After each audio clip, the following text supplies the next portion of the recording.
মেয়ে বলে হুজুর মেয়ে, নবীজি বলে দিয়েছেন ও বন্ধু বেয়াদব সুন্দরীর চাইতে কান কাটা বাদী দাসী আল্লাহওয়ালা অনেক বেটার।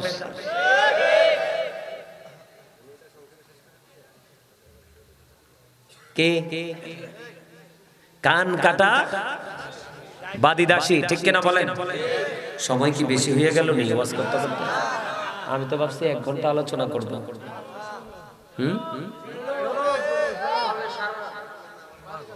আমনে কোন সারা রাত ওই এন্ডা কোনা দিয়ে কইতে আছে হুজুর রে কোন অ্যাডভাইস দিতেছে মনে? হ্যাঁ হ্যাঁ হ্যাঁ, বুঝছনি আপনারা কান আর চোখ দুইটা, আমরা যে কয়টা কল্পনা করতেন না। কারণ আমি শুধু একজন বক্তা না, আমি একজন টিচারও, দীর্ঘদিন টিচিং প্রফেশনে ছিলাম। এই কারণে আমার সাথে ফাইজলামি করতে পারে না ওয়াজে বৈশাখে। আমি যদি 5 ঘন্টাও লাগে আমার জায়গাকে আমি আমার কন্ট্রোলিং এ আনার পরে ওয়াজে ঢুকি, তার আগে ঢুকি না। কেন জানেন? আল্লাহ রাসূলের নিষেধ। এই যে আমার সাথে আমার ভাই আছে, আমি এসে ওনার কোয়ালিফিকেশন সম্পর্কে জানতে পারছি, গ্রহণযোগ্য একজন পারসন, অল সাইডস পারফেক্ট। উনিও এই হাদিস পড়েছেন, নবীজি বলে দিয়েছেন যেখানে মানুষের মানসিকতা নাই সেখানে ওয়াজ করো না, বন্ধ করে দাও। কথা কি বুঝতে পারছেন? তো মোটামুটি এখন একটু ভালো লাগে না? আস্তে আস্তে মানুষটি আইতেছে না? আলহামদুলিল্লাহ আলহামদুলিল্লাহ। কেন তোমরা কি পিছনে যারা বইছো বিরিয়ানির জন্য আইছো না ওয়াজ শুনতে আইছো? হ্যাঁ ওয়াজ ওয়াজ মাশাআল্লাহ। দাত্রী আপনার শেষ কোন অনেক সুন্দর, দাত্রী এখনো দেখা যায়। এই মিয়া একটু হাসার জন্য বলছি, অনেকে দেখছি গোমরা পুঙ্গে হুতুম পেছার মতো বসে রয়েছে। বলে হুজুর এইভাবে কথাটা বললেন কেন? নবীজির হাদিস, নবীজি বলছে যেই মানুষ গোমরা মুখে থাকে ওই মানুষ নাকি হার্ট অ্যাটাক করে মারা যায়। আর যেই মানুষ সবসময় হাসি খুশি ফ্রি থাকে, নবীজি বলেছেন তার জীবনটা একটু সুন্দর এবং স্বাভাবিক থাকে। নবীজি সুখী থাকার জন্য, সুন্দর থাকার জন্য, অনেক সুস্থ থাকার জন্য অনেকগুলো অপশন দিয়েছেন। এর মধ্যে একটা অপশন হলো হাসি খুশি। সুবহানাল্লাহ বলেন না? আর যারা বলেন সুবহানাল্লাহ।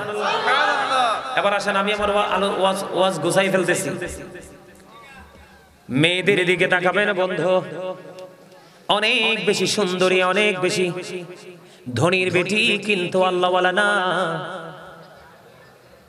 আপনি অনেক ধনী হোক, অনেক সুন্দরী হোক, যদি আল্লাহওয়ালা না হয় আপনি এটাকে বউ করে ঘরে আনিয়েন না। যদি বউ করে ঘরে আনেন তাহলে এটা এনে বন্ধু ওই তেঁতুল গাছ লাগাইলে যেমনি তেঁতুল ধরে, এইটা আসলে আপনার ঘরে তেঁতুলের মতোই বাচ্চা আসবে। এটা কথা শুনবে না? কথা কন না কেন? এটা আপনাকে আমাকে বুঝে নিতে হবে।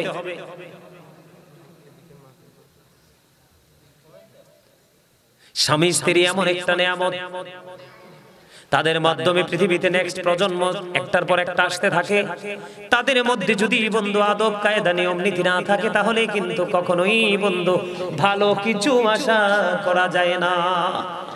আমাদের দেশের স্বামী স্ত্রীর মধ্যে গন্ডগোল আছে না নাই? এখন ম্যাক্সিমাম ঘরে ঘরে বন্ধু স্বামী স্ত্রীর গন্ডগোল। আল্লাহ কোরআনে বলেছেন ওয়াশিরুহুন্না বিল মা'রুফ। আল্লাহ রাব্বুল আলামিন বলে দিয়েছেন তোমরা তোমাদের স্বামী স্ত্রী মিলেমিশে তোমরা তোমাদের স্ত্রীদেরকে নিয়ে সৎ এবং সুন্দরভাবে জীবন যাপন করো।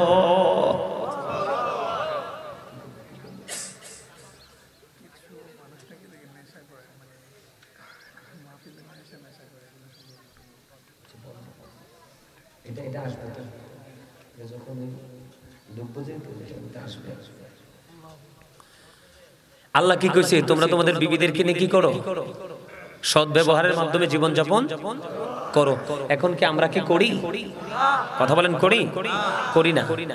এই করি না এই কারণে আমরা জানি না, এই জন্য। আমার দিকে তাকানো বন্ধু, আগে আমি পুরুষদেরকে নিয়ে আলোচনা করি। আমাদের পুরুষদেরও বন্ধু দোষের শেষ নাই, আছে না নাই? পুরুষের দোষের শেষ নাই। বলে হুজুর কেমন দোষ? আল্লাহর হাবিব বলেছেন তুমি যদি চা খাও বিবির জন্য চা নিয়ে যাবে, তুমি যদি মিষ্টি খাও বিবির জন্য মিষ্টি নিয়ে যাবে, তুমি যদি পান খাও বিবির জন্য মিষ্টি নিয়ে যাবে। তুমি স্বামী হিসাবে যতটুকু কষ্ট করো তার চাইতে তোমার বিবিও কম কষ্ট করে না।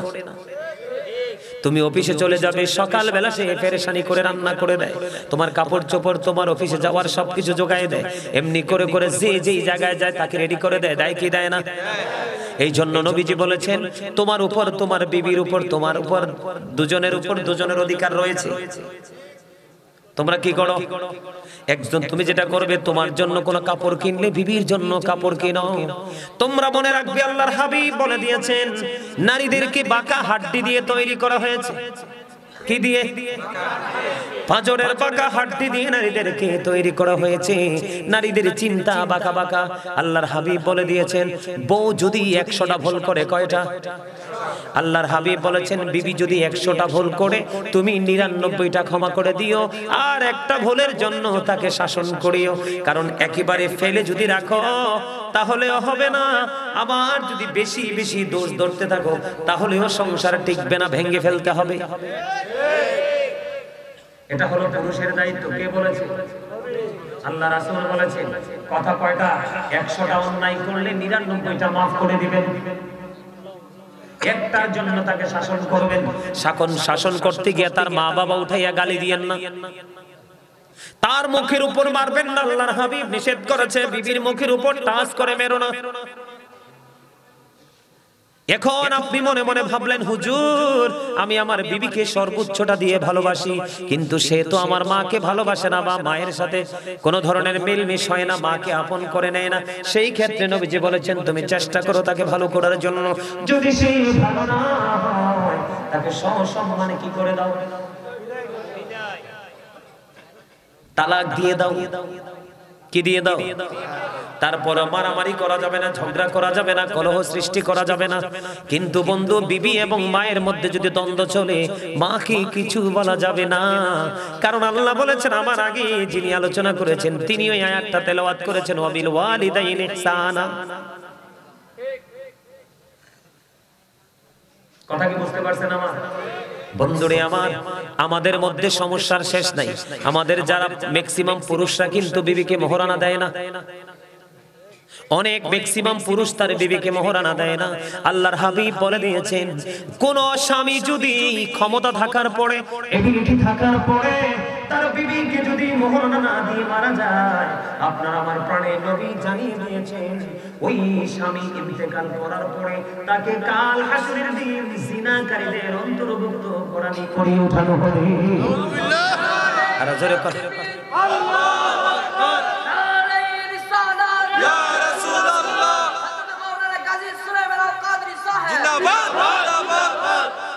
মারহাবা বলে।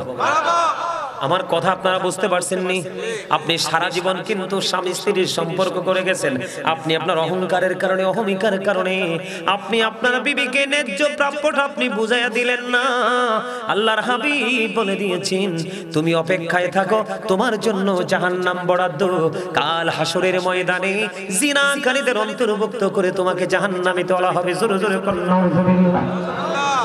এখন বিবির মোহরানা আটকায় রাখবেন, হ্যাঁ আটকায় রাখবেন। এবার আসেন, আমাদের সমাজের মধ্যে কিছু ক্যারেক্টারলেস মেন অথবা পিপল আছে না নাই? চরিত্রহীন আছে না? বড় বউকে ঘরে রেখে, বাচ্চাকে ঘরে রেখে ঘুম পাড়িয়ে আরেকটা বিয়ে করে। তোমার তো বিয়ে 4টা বৈধ, কয়টা? তুমি যদি সক্ষম পুরুষ হও তোমার বিয়ে কয়টা বৈধ?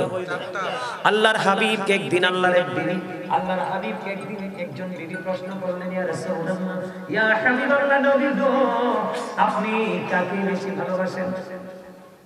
খেয়াল করবেন কাকে বেশি ভালোবাসেন। নবীজি ওই বিবিকে একটা খেজুর দিলেন। কয়টা খেজুর? একটা খেজুর দিলেন। নবীজি বললেন তোমাকে যে খেজুর দিছি ওটা আরেকজনকে বলিও না। এমনি করে করে করে করে বন্ধু একটা একটা একটা একটা করে সবগুলো বিবিকে একটা একটা করে খেজুর দিলেন। এখন বিচি ফালাইতে যাই একজনে ফালাইতে গেছে, আরেকজনে দেখে ফেলছে বুবু তুমি কি ফালাইলা? আমি একটু খেজুরের বিচি ফালাইছে, কে দিছে? আমার নবীজি দিয়েছে। এমনি করে করে করে করে নবীর যতগুলো বিবি সবাই দেখে একটা একটা করে খেজুরের বিচি ফালায়। তার মানে সকল বিবি জানতে পেরেছে আমার নবী রাহমাতাল লিল আলামিন কাউকে কম কাউকে বেশি নয়, আমরা সকলকেই সমানভাবে ভালোবাসি। আমরা সেই নবীর উম্মত হয়েছি, কিন্তু সেই নবীর আদর্শকে ধারণ করতে পেরেছি পারি নাই। বন্ধুরে আমার, আমি আপনাদেরকে বলি, একজন বিবি কি করলো, একজন স্বামী কি করলো, বড় বউকে ফেলে ছোট বউকে বিয়ে করলো।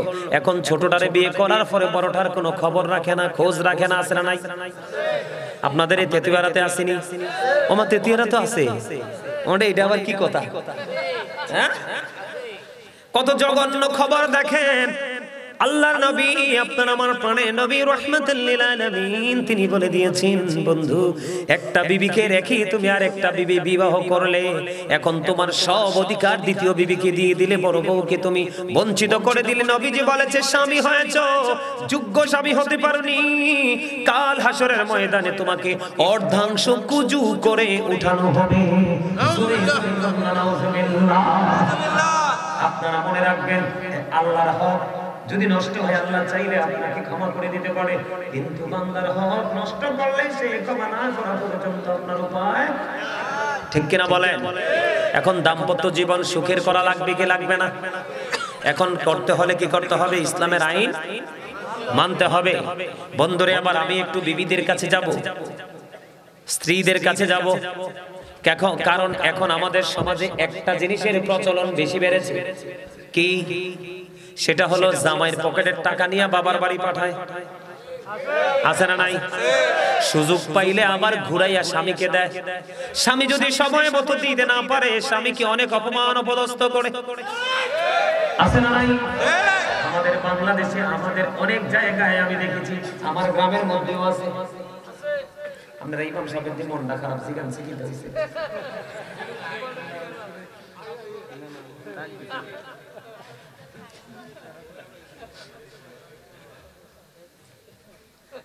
আসেনি কন্যা, আমারে আসেনি কন্যা, পকেটের টাকা চুরি করে না? স্বামীর পকেট থেকে যদি কোনো বিবি টাকা নেয়, এটাকে চোর বলা যাবে না, এটা প্রেম। কথা কয় না? আছে না নাই? কিন্তু দোষটা হলো স্বামীর পকেট থেকে টাকা নিয়ে বাবার বাড়ি রাখা, তারপরে স্বামী বিপদে পড়লে বাবার বাড়ির বলে স্বামীকে দিয়ে আবার অপমান করা। মদিনাতুল মুনাওয়ারায় ছোট্ট একটা ঘটনা বন্ধু শোনেন। মদিনাতুল মুনাওয়ারায় এক বুড়িমা গভীর রজনীতে স্বপ্নে দেখলেন, তার মেয়ে মারা গেছে, মেয়ের স্বামী পৃথিবীতে আছে। ওই বুড়ির মেয়ে, ওই বুড়িমার মেয়ে পৃথিবী ছেড়ে চলে গেছে। এখন ওই বুড়িমা গভীর রজনীতে বন্ধু স্বপ্নে দেখলেন, তিনি স্বপ্নে দেখলেন তার মেয়েকে জাহান্নামের মধ্যে ফেরেশতারা মাথার মধ্যে আগুনের পেরেক বসাচ্ছে, হাতের মধ্যে আগুনের বেড়ি পরিয়ে দিয়েছেন, পায়ের মধ্যে ঠিক সেম ভাবে পরিয়ে দিয়েছেন। তখন এই বুড়িমা মেয়েকে প্রশ্ন করলো, মা, তোমার এই দুর্দশার কারণ কি? মা গো, আমি জীবনে আমার স্বামীর কথা শুনিনি, আমি স্বামীর কথা অমান্য করে স্বামীর পকেট থেকে টাকা চুরি করে বাবার বাড়ি পাঠাইছি, আমি স্বামীর কথা অমান্য করে এই বাড়ি থেকে ওই বাড়ি চলে গেছি, আমি এমন কোন অপমান অপদস্থ নাই আমি আমার স্বামীকে করিনি। আমি মরার পরে স্বামীকে অপমান করার কারণে আজকে আমার এই দুর্দশা। বন্ধু, স্বামী কিন্তু বেঁচে আছে। বুড়িমার রাত পোহায় গেল, সকাল যখন হলো স্বামীর কাছে চলে গেল, মেয়ের হাজবেন্ডের কাছে চলে গেল, বাবা গো, আমার মেয়েটা তোমাকে অনেক কষ্ট দিয়েছে জীবনভর, আমার মেয়েটা পৃথিবী ছেড়ে চলে গেছে, আমি স্বপ্নে দেখেছি আমার মেয়েটা খুব খারাপ অবস্থার মধ্যে আছে, তুমি আমার মেয়েটাকে ক্ষমা করে দাও। এখন স্বামী বলতেছে, না না না, আমি কোনোদিন তাকে ক্ষমা করব না। তার কারণ হলো, এই কারণে আমি তাকে ক্ষমা করব না, কারণ সে সারাটা জীবন আমাকে অস্থির করে রেখেছে, কোনোদিন সে আমাকে মূল্যায়ন করেনি। আমি যদি বলেছি ওই দিকে যাইও না, সে আমার কথা শুনেনি, ওভারটেক করে গিয়েছে, এমনি করে করে যত অপমাননা সবগুলো করেছে, আমি ক্ষমা করব না। এবার ওই বুড়ি কি করলেন, কোনোভাবে কোনো সুযোগ না পেয়ে বুড়ি মা চলে গেলেন আপনার আমার প্রাণের নবীর কাছে। ইয়া রাসূলুল্লাহ, ইয়া হাবিবাল্লাহ, নবী গো, ও প্রাণের নবী, আমার মেয়েটা আমি দেখেছি জাহান্নামে এমন এমন বিপদে আছে। ইয়া রাসূলুল্লাহ, আমি আমার মেয়ের জামাইয়ের কাছে ক্ষমা চাইতে গিয়েছি, সে বলে গেছে সে ক্ষমা করবে না। এখন সে যদি ক্ষমা না করে, ইয়া রাসূলুল্লাহ, আমার মেয়েটা ক্ষমা পাবে না, মুক্তি পাবে না। এবার আমার আপনার প্রাণের নবী স্বামীকে ডাকলেন, স্বামীকে ডাকার পরে আমার আল্লাহ নবীজি বলে দিলেন, তুমি যদি তোমার বিবি বিবিকে আজকে আল্লাহর রাস্তে ক্ষমা করে দাও, আল্লাহ রাব্বুল আলামিন তোমাকে ক্ষমা করে দেবে। স্বামী নবীজির কথা শুনে স্ত্রীকে ক্ষমা করে দিলেন। বুড়িমা পড়ে স্বপ্নে দেখলেন আল্লাহ রাব্বুল আলামিন ওই মেয়েটাকে জান্নাত জাহান্নাম থেকে জান্নাতে অধিষ্ঠিত করেছে। সুবহানাল্লাহ, জোরে বলেন না সুবহানাল্লাহ। বন্ধুরা আমার, আমি আরেকটা ঘটনা আমি আপনাদেরকে বলি। মেয়েরা যদি স্বামীর কথা মেনে চলতে পারে তাদের জন্য বড় নিয়ামত। মদিনাতুল মুনাওয়ারায় বন্ধু এখনকার যুগে কিন্তু বেপরোয়াভাবে চলাফেরা করে। আমাদের আগে আমরা ছোট থাকতেও দেখছি বন্ধু, খানদানি বংশের মানুষেরা বিবিদেরকে বাড়ি থেকে বের হতে দিত না। বাড়িতে কাজের লোক রাখতো, দাসী রাখতো, ঠিক কিনা বলেন? রাখতো কি রাখতো কি রাখতো? দাস দাসী রাখতো কিনা? তৎকালীন সময়ে আমার কথা শুনেন, তৎকালীন সময়ে বললো আল্লাহর প্রিয় হাবিব সরকারে মদিনা তিনি বলেছেন, এক স্বামী তার বিবিকে নির্দিষ্ট সময়ে বেঁধে দিয়ে চলে গেলেন, আল্লাহর জন্য সফরে বের হয়ে গেলেন। যাওয়ার সময় বলে গেলেন, বিবি বিবি রে, তোমার যা কিছু প্রয়োজন আছে আমি বাড়িতে দাসী দিয়ে গেলাম, আমার যা কাজের লোক দিয়ে গেলাম, তার মাধ্যমে তুমি কি করবা? তোমার সকল চাহিদা তুমি পূরণ করবা, কিন্তু বাড়ির আঙিনা ছেড়ে বের হইও না। হঠাৎ করে বন্ধু একদিন খবর আসলো, তখন তার বাবা সিরিয়াস অসুস্থ, কিন্তু স্বামী তো বলেছে তুমি বাড়ি ছেড়ে যেও না। এবার নবীজির কাছে খবর পাঠালেন, ইয়া রাসূলুল্লাহ, নবী গো, আমার স্বামী নিষেধ করে গিয়েছে। নবীজির কাছে এইভাবে পাঠালেন খবর, কিন্তু আমার বাবা সিরিয়াস অসুস্থ, আমার বাবাকে দেখতে যেতে চাই, যেতে পারবো কিনা? আল্লাহর হাবিব বলেছেন, তোমার স্বামী যেহেতু নিষেধ করেছে তুমি যেও না। মেয়েটা ধৈর্য ধরলো, ধৈর্য ধারণ করে বন্ধু অবস্থান করলো, ধৈর্য ধারণ করে অবস্থান করলো। কিছুদিন পরে আবার খবর আসলো এই মেয়েটার বাবা মারা গেছে। ইন্না লিল্লাহি ওয়া ইন্না ইলাইহি রাজিউন। তখন আবার খবর পাঠালেন নবীজির কাছে। নবীজি বললেন, তোমার স্বামী এসেছে না? তোমার তার স্বামী এসেছে, কয় না, কিন্তু স্বামী যদি না আসে অনুমতি ওভারটেক করে যাওয়া যাবে না। মেয়েটা কি করলেন না বন্ধুরে আমার, স্বামীর কথা অমান্য করলেন না, নবীজির কথা অমান্য করলেন না, তিনি তেনার বাড়িতে অবস্থান করলেন। বন্ধু বাবা মারা গেল, কাফন দাফন সব হয়ে গেল। গভীর রজনীতে আল্লাহর প্রিয় হাবিবের কাছে খবর চলে আসলো, নবী নবী গো, আপনি জানিয়ে দেন ওই মেয়েটা আপনার কথা মান্য করেছে এবং স্বামীর হুকুম মান্য করেছে, এই কারণে আমি তার বাবাকে জান্নাতে দিয়ে দিয়েছি। বন্ধুরে আমার, আমি আপনাকে বলি, বেপরদাশীল স্বামী স্ত্রীর মধ্যে একটা মধুর বন্ধন, সুসন্তান পৃথিবীতে আসার বেশি সম্ভাবনা পাই আমি আপনাদেরকে বলে বন্ধু, স্বামী স্ত্রীর সম্পর্কটা কেমন হওয়া লাগবে? আপনার ধরেন গভীর রজনীতে স্বামী বিছানায় চলে গেল, স্বামী স্ত্রী বিছানায় চলে গেল, কিন্তু স্বামী যখন স্ত্রীকে ডাকবে, স্বামী যখন স্ত্রীকে ডাকবে কাছে আসার জন্য, কিন্তু স্ত্রী তার স্বামীর ডাকে সাড়া দিল না, মুখটাকে উল্টো দিকে ঘোরায় দিল।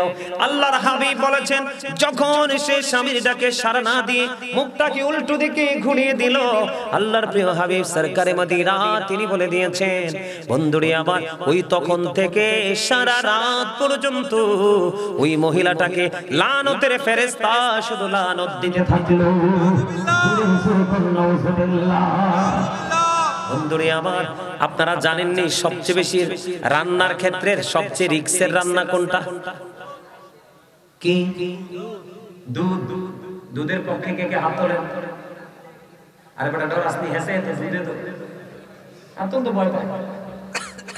সবচেয়ে রিস্কের রান্না, কারণ আমি আমার মায়ের সাথে অনেক দুধ জাল দিছি। মা হাসে, ছেলে হলে কি মারে সাহায্য করতে পারে না? এমন কোন হেল্প নাই আমি আমার মারে করি নাই। দুধ এমন একটা জিনিস বন্ধু, এটা কিন্তু উত্তরায় যদি ভালো করে কন্ট্রোলিং এ রাখা যায় না, উত্তরায় পড়ে যায়। বলে হুজুর দুধের কাছে কেন আসলেন? হাদিস শরীফের মধ্যে এসেছে, নবীজি বলে দিয়েছে, স্বামীর কদর বোঝানোর জন্য, স্ত্রীর কাছে স্বামীর মর্যাদা বোঝানোর জন্য, একটা স্ত্রীর কাছে তার স্বামী কতটা দামি সেটা বোঝানোর জন্য নবীজি বলে দিয়েছে, একটা নারী যদি চুলার মধ্যে দুধ বসায়, দুধ রান্না করা অবস্থায় থাকে, আর এই অবস্থায় যদি তার স্বামী ডাক দেয়, একটা সেকেন্ড দেরি করতে পারবে না। স্বামী ডাকটা দিতে দেরি স্বামীর কাছে চলে যেতে হবে। দুধ পরে সব ছাই হয়ে যাক, তারপরও স্বামীর ডাকে আগে সাড়া দিতে হবে। জোরে জোরে সুবহানাল্লাহ। আমার দাদা ভাইরা আসেনি, এনে অনেকে ফান খায় না, দাদি আসেনি, দাদার দাদি আছে না? হ্যাঁ, আমার নবীজি কইতেছে কি জানেন নি, যদি পান খায় অভ্যাস হয় দাদা দাদু দুজনে পান খাবেন, যদি চা খাওয়ার অভ্যাস হয় দুজনে একসাথে বসে চা খাবেন। নবীজি জানিয়ে দিয়েছেন স্বামী স্ত্রী দুজনে 1 ঘন্টা সময় বা কিছু সময় তারা যদি প্রেমের আলাপ করতে করতে পান খাক, দুধ খাক, চা খাক, কফি খাক, যেটাই খাক, নবীজি বলে দিয়েছেন 1 ঘন্টা বা কিছু সময় যদি তারা একসাথে বসে স্বামী স্ত্রী প্রেমের আলাপ করে, মহব্বতের আলাপ করে, তাদের আমল নামায়, দুজনের আমল নামায় 1 বছরের নফল ইবাদতের সওয়াব দেওয়া হয়। এখনকার স্বামী স্ত্রী তো ইঁদুর বিড়ালের মতো, ম্যাক্সিমাম এরকম না? ম্যাক্সিমাম স্বামী স্ত্রী এখন কিসের মতো? ইঁদুর এবং বিড়ালের মতো। নাকি ভুল বললাম? না, আরো জোরে। আমি দেখছি এক সময় আমার নিজের চোখে এক বউ, নতুন বউ আইছে শ্বশুর বাড়ি, তা আমি গেছি বউ চাইতাম, ছোট তো বড় এনা বুঝছি বউ চাওন যে বালা না জায়েজ নাই। বউ চাইতে গেছি বুঝছেন, বউ চাইতে যাইয়া দিই বহু ট্যাঙ্কের উপরে ঠ্যাং দিয়া সিগারেট টানে টোকা মাইরা নাউজুবিল্লাহ কোন না আরো জোরে। হাতে পুলিশ, হাতে সেকেন্ড ওয়াইফ। কথা কি কইছি বুঝতে পারছেন? এক্সাম্পল দিলাম, এক্সাম্পল। বিশ্বাস হয় না আপনাদের? ওমা, আপনারা কে কে আমার কথাটা বিশ্বাস করছেন হাত তুলে দেখান তো সোজা কইরা। আমি আবার অন্য বক্তাদের মতো কাল্পনিক গল্প বানাইয়া বলার বক্তা না, আলোচক না। যতটুকু বলি কোরআন হাদিস থেকে বলার চেষ্টা করি। আপনারা সবাই হাত তোলেন নাই, বিশ্বাস হয় না এই কথাটা। আমি নিজের চোখে দেখছি, এ মোটা সুন্দর। আমি কই এটা সিগারেট খানা হিকলো করতে আছে না নাই? আপনার এখনো আমাদের মাঝে খুঁজতে এরকম বউ পাওয়া যাবে? ও বন্ধু, এইরকম ভাইরাস মার্কা মহিলা বউ বানানো যাবে না। একটা যদি এক বাড়িতে ঢুকে পুরো বাড়ি নষ্ট করে দিবে। কথা কি বুঝতে পারছেন? এই জন্য আমি আপনাদেরকে বললাম, ব্যাপারদাসীন স্বামী স্ত্রীর মধ্যে কখনোই মিল হয় না, তাদের মধ্যে কখনোই নমনীয়তা, নম্রতা, ভদ্রতা থাকে না, থাকেনি। আপনাদের এলাকা তো বর্ডার সেট নেই, এদিক দিয়ে বর্ডার না, বিবির বাজার বর্ডার এদিক দিয়ে তো। আপনাদের এদিকে মদ টদ খায়নি কেউ? গাঁজা টাজা খায়নি? খায়? বাবা খায়? নেশা করে? নেশা করে? নেশা নিয়ে একটু ওয়াজের দরকার আছে না? কথা কয় না? আপনারা পক্ষে না বিপক্ষে নেশা? একটু একটু ওয়াজ করা লাগবে না? কারণ আপনাদের ছেলেরা তো নষ্ট হয়ে যাবে। এই আমি তো আপনাদেরকে কি বলি, আপনাদের এলাকায় না, আপনাদের এলাকা তো অন্য জায়গা থেকে মানুষ নেশা খেতে, কি প্রভাবটা আপনাদের সমাজে পড়ে না? এদেরকে দৌড়ানি দিতে পারেন না?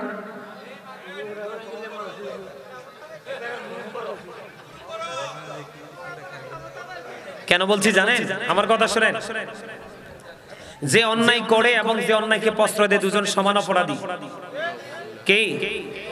আমরা তো মুসলমান, আমরা কি?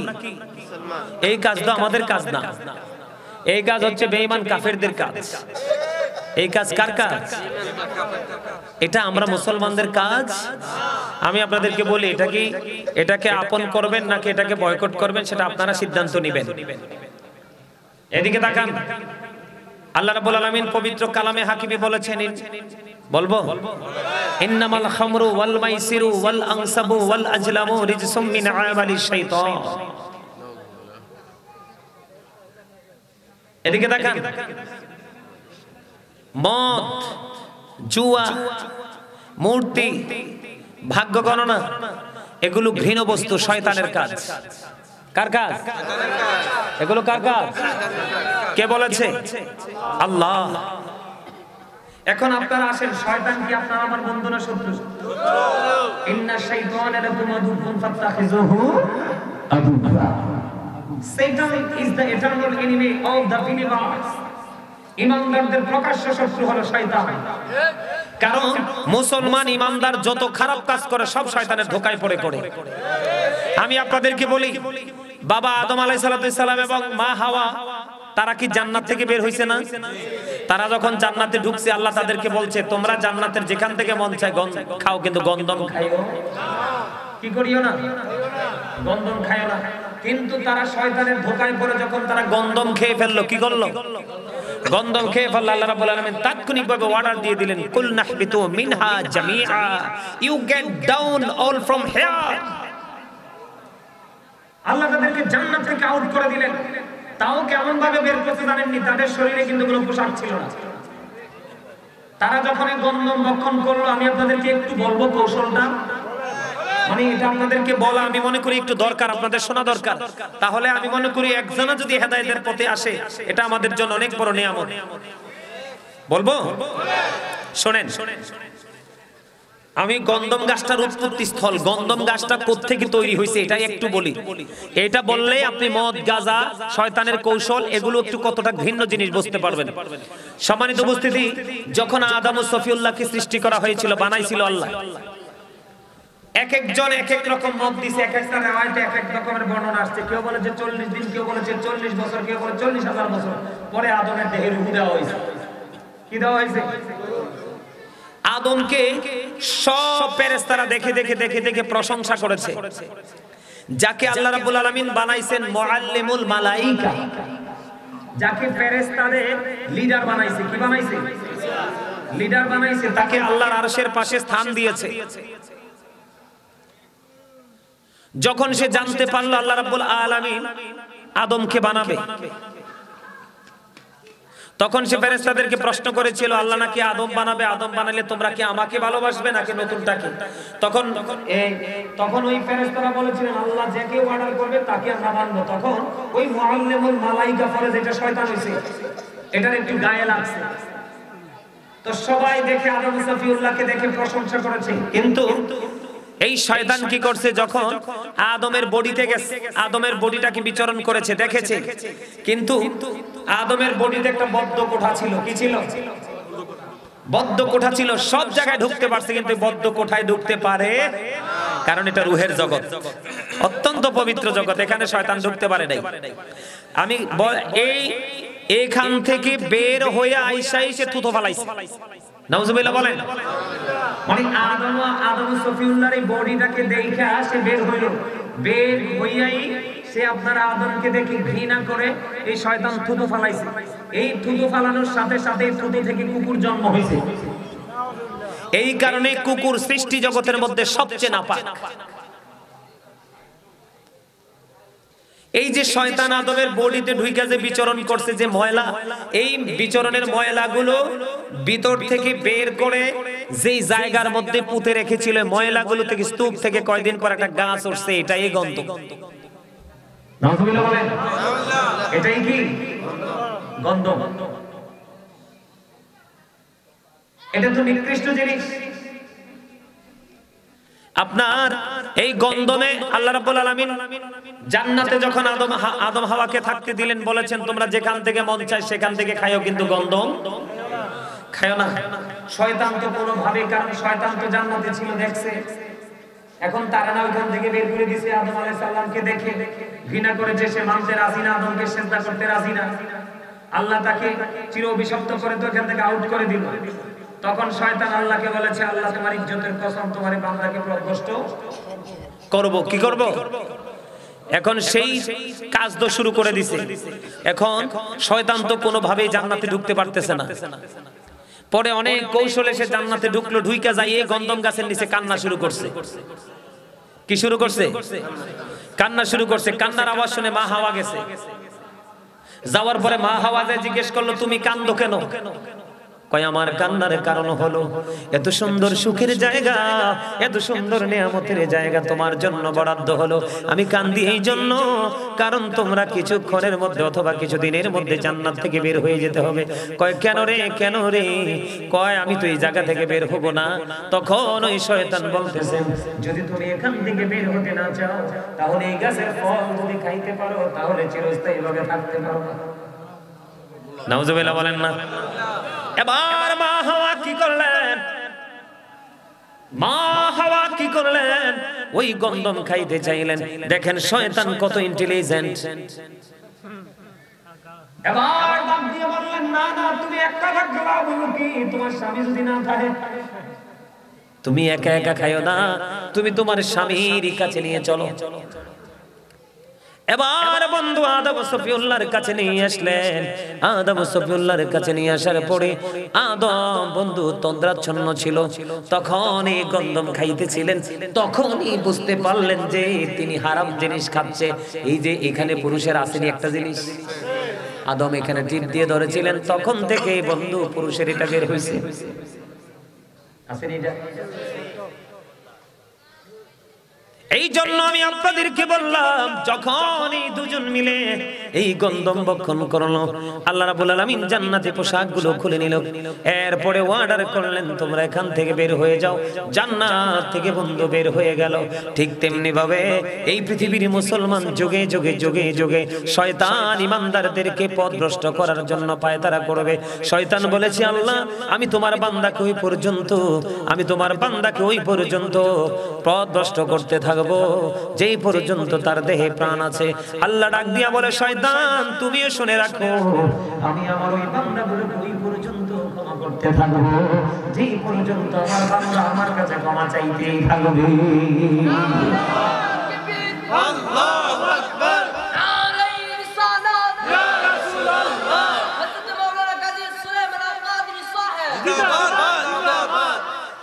আলহামদুলিল্লাহ বলেন। এই যে আল্লাহ রাব্বুল আলামিন বলেছেন, ইন্নামাল খামরু ওয়াল মাইসিরু ওয়াল আনসাবু ওয়াল আজলামু রিজসুম মিন আমালিশ শাইতান। বন্ধু আমাদের বাংলাদেশে কিন্তু হিন্দু বেশি নাই। কথা বলেন না কেন? হিন্দু কিন্তু বেশি নাই। আপনি যখন আমাদের হিন্দু পূজা মণ্ডপে পূজা হয়, আপনি দেখবেন ম্যাক্সিমাম মুসলমানের বাচ্চা। কথা বলেন না কেন? আল্লাহ কয় এটা শয়তানের কাজ। তুমি শয়তানের কাজে নিজেকে ইনভলভ করে ফেলেছো, যুক্ত করে ফেলেছো। তুমি শয়তানের কাজে যুক্ত হয়েছো। জুয়া খেলা এটা শয়তানের কাজ, আল্লাহর কাজ না। মদ খাওয়া এটা শয়তানের কাজ, এটা আল্লাহর কাজ না। আপনারা খেয়াল করে দেখেন, আমি যতগুলো বক্তব্য শুরু থেকে দিয়েছি, একটারও কি ধারে কাছে মুসলমান আছে? সবগুলো থেকে দূরে চলে গেছে। এদেরকে কি মুসলমান বলা যায়? চুপ বন্ধু, ব্যবসার ক্ষেত্রে দেখেন খালি ঠকানো, সামাজিকতার ক্ষেত্রে দেখেন ঘুষ খাইয়া বিচার করা। আর ম্যাক্সিমাম আপনাদের তেতুয়ারা গ্রামে আছে কিনা জানি না, ঘরে ঘরে বাড়ি বাড়ি সুদে ভরপুর হয়ে গেছে। দেখবেন মহিলার কাছে টাকা চাই, কিন্তু যখন সুদের কথা বলবেন বলবে আমার বড় আপার কয়টা টাকা আছে। আছে না নাই? কথা বলেন না। আমি আপনাদেরকে মদ বড় খারাপ একটা জিনিস, এটা নিয়ে বন্ধু, এটা নিয়ে একটু জটিল ভাবে ওয়াজ করতে চাই। শুনবেন নি ওয়াজটা? মদ সম্পর্কে এটা বেশি বেশি সুদ সম্পর্কে কইতাম একটু। আচ্ছা কমু।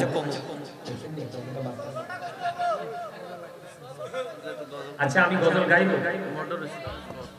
গাইবো, আমি কথা দিলাম। গজল গাইবো, আপনারা শুনতে পারবেন। ওয়াজটা শুনেন, এটা শোনা বেশি জরুরি।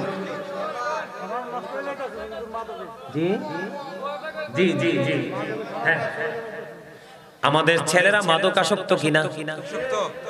আমি আপনাদেরকে বলি, চার মাযহাবের চারটা ইমাম, এর মধ্যে বন্ধু হানাফি মাযহাবের ইমাম হলো ইমাম আজম আবু হানিফা রাহমাতুল্লাহি আলাইহি। আমার দিকে তাকানো বন্ধু, ইমাম আজম আবু হানিফা রাহমাতুল্লাহি আলাইহি তিনি বলেছেন, তোমরা যদি কোনো মানুষকে মদ পান করতে দেখো, কম পক্ষে তাকে 80টা দূররা মারো। কয়টা? 80টা দূররা মারো। হুজুর কেন গো, কেন গো? কারণ মদ যখন পান করে মানুষ তখন কি হয়ে যায়? মদ যখন পান করে মানুষ তখন তার বিবেকটা বিকৃত হয়ে যায়, মস্তিষ্কটা নষ্ট হয়ে যায়, তখনই সেই ব্যভিচারে লিপ্ত হয়। কথা বলেন না কেন? এই জন্য ইমাম আযম আবু হানিফা রাহমাতুল্লাহি আলাইহি তিনি বলেছেন, মদ পান করতে দেখলে তোমরা 80টা দূররা মারবা। জোরে জোরে কন্না নাউজুবিল্লাহ। ইসলামের চতুর্থ খলিফা হযরতে আলী রাদিয়াল্লাহু তাআলা আনহু, আমার দিকে তাকান। ইসলামের চতুর্থ খলিফা হযরতে আলী, ও বন্ধু, তিনি কি বক্তব্য দিয়েছেন? যাকে বলা হয়েছে, আমার নবী বলেছেন, আনা মাদিনাতুল ইলমি ওয়া আলিউন বাবুহা। আমার নবী বলেছেন, I am a city of education, the gate of that city is Ali. আমার নবী বলেছেন, আমি হলাম শিক্ষার শহর, আর সেই শহরের দরজা হলো আমার আলী। এবং পাক পাঞ্জাতনের একজন সদস্য এবং একজন সাহাবী, চতুর্থ খলিফা। ঠিক কিনা বলেন? আমার দিকে তাকান, মদ এত বড় ঘৃণ্য এবং জঘন্য জিনিস। হযরতে আলী তিনি বলেছেন, কোন দরিয়ার মধ্যে যদি একটা ফোঁটা মদ পড়ে, কোন দরিয়ার মধ্যে যদি একটা ফোঁটা মদ পড়ে রে, এই দরিয়ার পানি শুকিয়ে গেলে কোনোদিন আমি আমার এই দরিয়া থেকে ঘাস উঠাইয়া আমি আমার পশুকে খাওয়াবো না। নাউজুবিল্লাহ বলেন না। এই দরিয়ার উপরে যদি বিশাল একটা মিনারা তৈরি করা হয়, এই মিনারায় দাঁড়াইয়া আমি আলী কোনোদিন আযান দিব না। মদ এত বড় নিকৃষ্ট জিনিস, নেশা এমন একটা নিকৃষ্ট জিনিস বন্ধু, এটা সমাজকে ধ্বংস করে, নিজের ফিউচারকে ধ্বংস করে দেয়, সমাজকে ধ্বংস করে দেয়। এই জন্য সামাজিক দায়িত্ব যারা পালন করেন তারা শক্ত হাতে পালন করতে হবে। আসেনি আমাদের দেশে বন্ধুরে আমার, অনেকে মনে করে এটা ওষুধ। হারাম জিনিস কখনোই ওষুধ হতে পারে না, বরং এটা রোগ। রোগ রোগ এটা কি? এটা রোগ। এটা কখনোই বন্ধু ভালো কিছু হতে পারে না। মদ যিনি খায়, মদ যিনি সরবরাহ করে, মদ যিনি বানায়, সবগুলো সমান অপরাধী। বন্ধুরে আমার, এই নেশা জাতীয় জিনিস থেকে আপনার সন্তানদেরকে ফেরাতে হবে। আল্লাহ রাসূল বলেছেন, বন্ধু আমার দিকে তাকান, আপনার সন্তানকে মানুষ করতে হলে তিনটি জায়গা সমান করে দিবেন। একটা হলো তার পারিবারিক শিক্ষা, আরেকটা হলো তার সামাজিক শিক্ষা, আরেকটা হলো বন্ধু সে যখন বড় হতে থাকে বন্ধুত্ব বাড়তে থাকে। বাবা মা যারা, আপনাদের খেয়াল রাখতে হবে সন্তানটা বড় হয়ে বন্ধুত্বটা কোন মানুষের সাথে করছে। এই জায়গা যদি খেয়াল রাখতে পারেন তাহলে সন্তান কোনোদিনও মানুষ অমানুষ হবে না। ঠিক কিনা বলেন? এবার আসেন, সমাজে সুদ আছে না নাই? আরো জোরে বলেন। নবীজি যখন মেরাজে গেলেন, আমার দিকে তাকান, নবীজি যখন মেরাজে গেলেন, মেরাজে গিয়ে দেখলেন এক একটা মানুষের পেট এক একটা ঘরের মতো বড় বড়।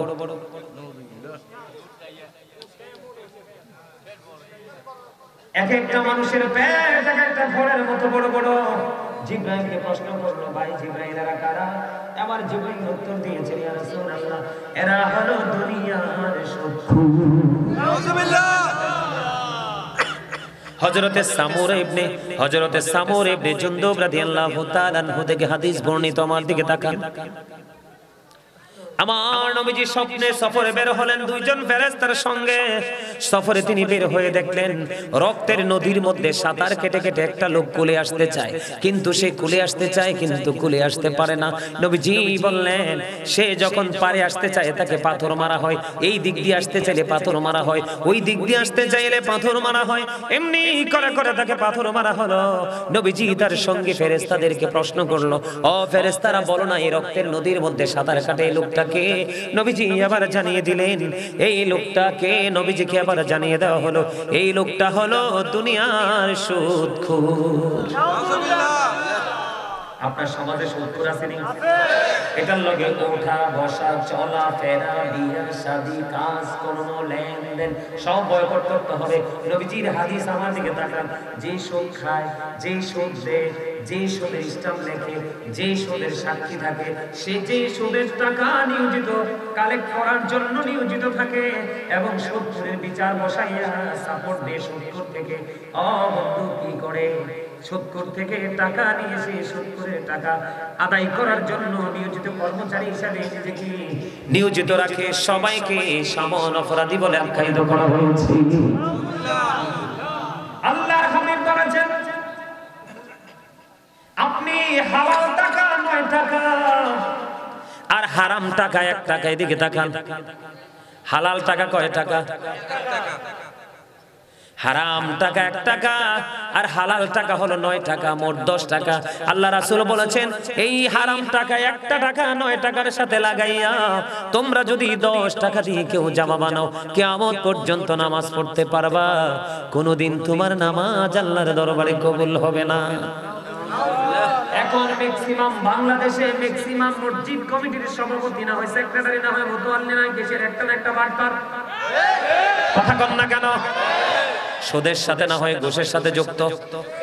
আমি অনেকগুলো মসজিদ থেকে জুমার দায়িত্ব ছেড়েছি শুধু সুদখোরের কারণে। কারণ হেসা কথাটা কইলে তার মাথায় গরম পানির মতো আইসা পড়ে, কয় না না না, এই হুজুর রাখা যাবে না। ঠিক কিনা বলেন? আল্লাহর নবী বলেছেন, তুমি জানো লোকটা সুদখোর, তুমি জানো লোকটা মানুষের উপর জুলুম করে, অত্যাচার করে, তোমাকে মাত্র 500 টাকা দিলে পাই যাবে, অথবা একটা বাজার তোমাকে একটা ব্যাগ বাজার করে দিল।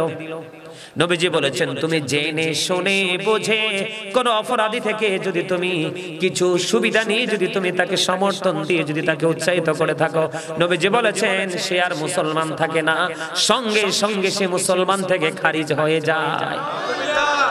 এখন তো সিটার বাটপাড়ার লোকে মানুষ বেশি, এটা কিয়ামতের আলামত।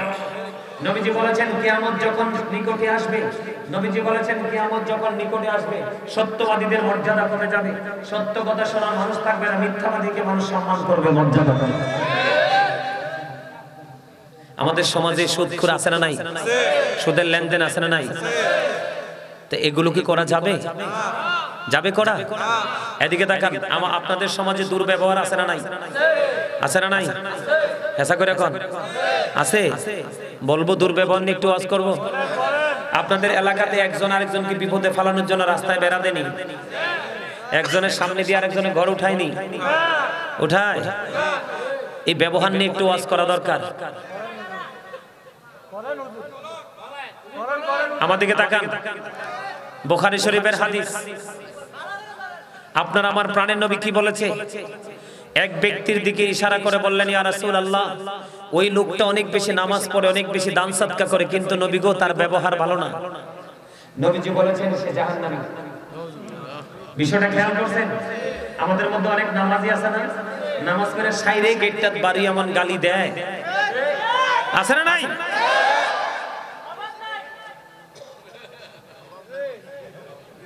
এগুলা হাসির জিনিসটা, বোঝার জিনিস।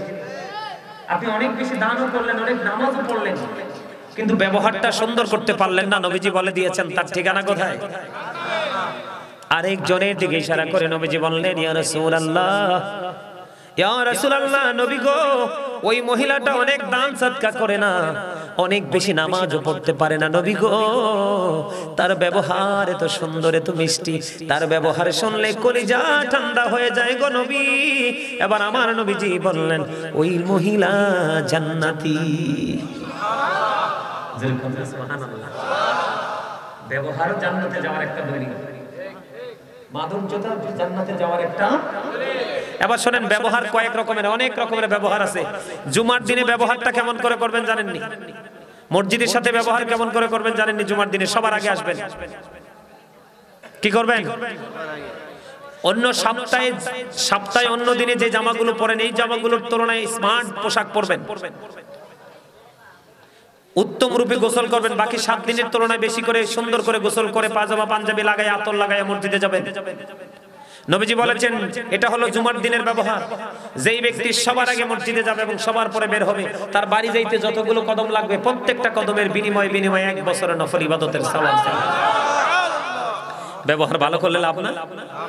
এখন আপনি ঘর তুলবেন, আপনি অনেক কোটিপতি, আপনার পাশে একজন আছে তার 500 টাকাও নাই, নবীজি জানিয়ে দিয়েছেন তুমি ঘর উঠাবার ড্রয়িং করেছো, প্ল্যানিং করে ফেলেছো,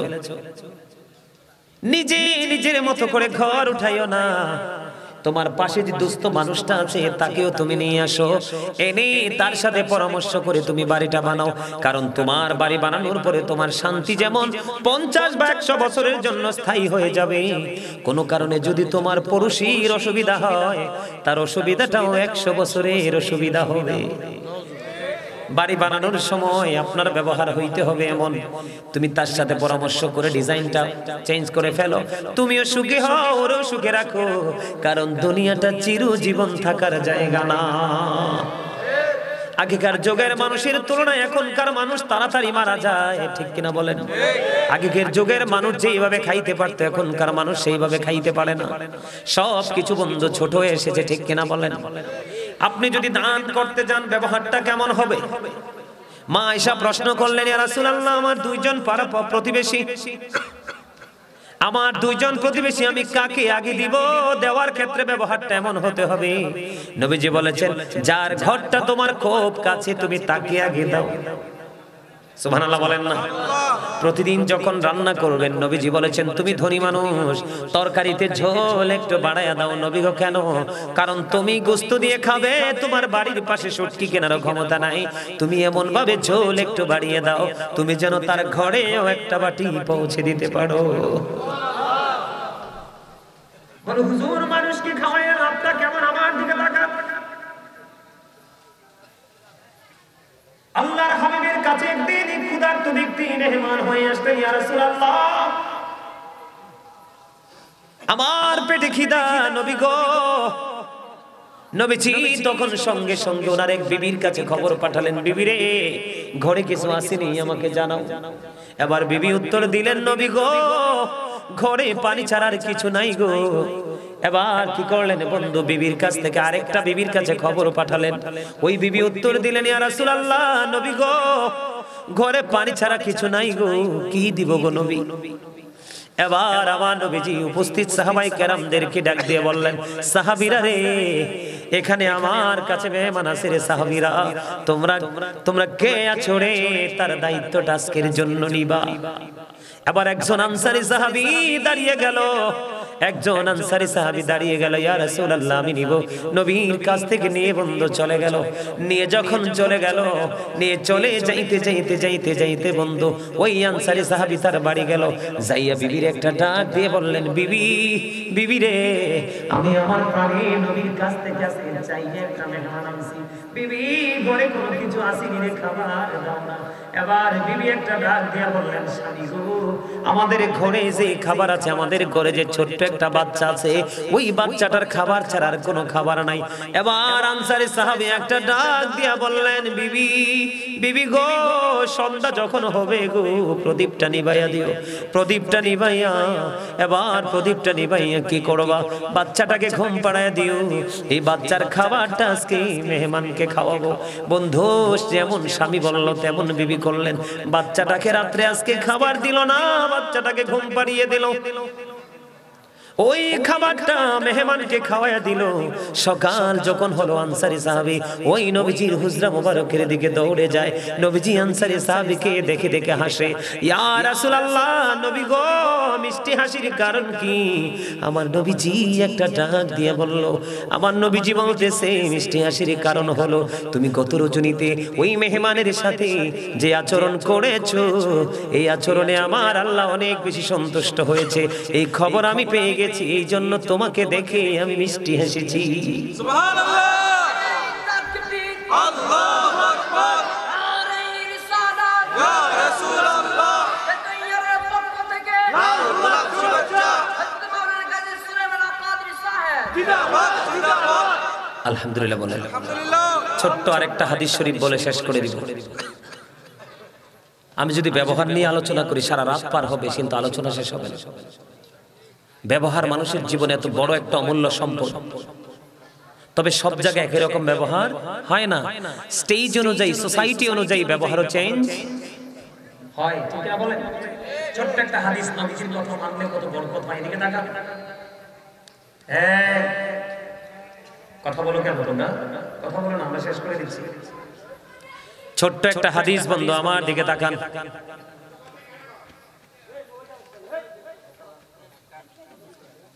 ঠিক আছে ঠিক আছে ঠিক আছে, আমার একটু মাফ করুন বসে।